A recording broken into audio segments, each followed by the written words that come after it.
आज श्री क्षेत्र गणपतीपुळे देवस्थानच्या आवारामध्ये रत्नागिरी जिल्हा सरस 2025-26चं उद्घाटन झालेलं आहे।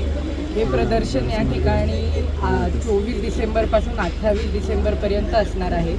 यामध्ये 62 विविध उत्पादनांचे स्टॉल आहेत, ज्यामध्ये खाद्यपदार्थ, पारंपरिक पदार्थ, कलाकुसरीच्या वस्तू आणि इतरही बरंच काही आपल्याला खरेदी करायला मिळणार आहे। त्याचप्रमाणे इथे अतिशय रुचकर चविष्ट रत्नागिरी जिल्ह्याची खासियत असणारे पदार्थ असणारे 15 फूड स्टॉल्सही आहेत। तरी या प्रदर्शनाला रत्नागिरी जिल्ह्यातील सर्व नागरिकांनी आणि या ठिकाणी या वर्षाखेरीला येणाऱ्या पर्यटकांनी भरभरून प्रतिसाद द्यावा असं मी आवाहन करते आणि आमच्या बचत गटांना या माध्यमातून आपण प्रोत्साहन द्यावं, यांच्या कष्टाचं कौतुक करावं असं मी आवाहन करते।